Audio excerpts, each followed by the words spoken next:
நாட்டுப்பற்றாளன் செய்திகள் வாசிப்பது வாசுகி தாமோதரன்.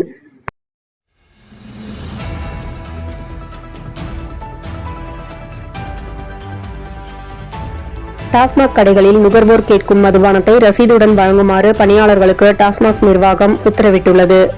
மதுபானங்களை முன்கூட்டியே ஸ்கேன் செய்து வைத்து விற்பனை செய்யக்கூடாது எனவும், விற்பனை விலைக்கும் கையடக்க கருவியின் பில் விலைக்கும் வேறுபாடு இருக்கக்கூடாது என்றும், அதே விலைக்கு அதிகமாக வாங்கக்கூடாது என்று அறிவுறுத்தியுள்ளது. அவ்வாறு வேறுபாடு இருந்தால் 50% அபராதம் வசூலிக்கப்படும் என்று எச்சரித்துள்ளது.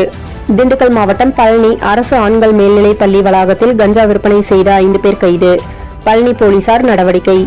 திண்டுக்கல் நகரில் உள்ள PSNA திருமண மண்டபத்தில் 12வது ஆண்டாக 4 நாட்கள் தொடர் சொற்பொழிவாக வேலுக்குடி கிருஷ்ணசுவாமிகள் ஆன்மீக சொற்பொழிவு நிகழ்த்தியதில் கருமத்தை பற்றி கூறினார்கள். அதனை இன்ப சுவையுடன் பக்தர்கள் அனுபவித்தார்கள்.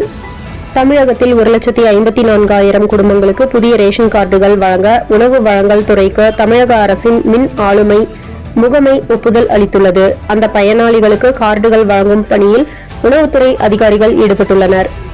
வடகொரியாவில் சென்ற ஜூன் மாதத்தில் வெள்ள பாதிப்பு ஏற்பட்டு 1000 பேர் உயிரிழந்தனர். வெள்ள பாதிப்புகளை தடுக்க தவறியதாக அதிகாரிகள் மீது குற்றச்சாட்டு எழுந்த நிலையில் உயர் அதிகாரிகள் 30 பேருக்கு அதிபர் கிம் ஜோங் உன் மரண தண்டனை விதித்ததாக தகவல். 30 பேருக்கும் மரண தண்டனை நிறைவேற்றப்பட்டு விட்டதாக தென்கொரிய ஊடகங்கள் தகவல்.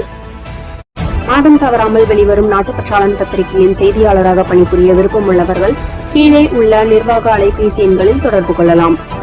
7947789115 மற்றொரு எண் 9944341033. நாட்டுப்பற்றாளன் யூடியூப் சேனலில் விளம்பரம் செய்து பயன்பெறுங்கள். நமது நாட்டுப்பற்றாளன் செய்திகளை அறிந்து கொள்ள யூடியூப் சேனலை சப்ஸ்கிரைப் செய்யுங்கள்.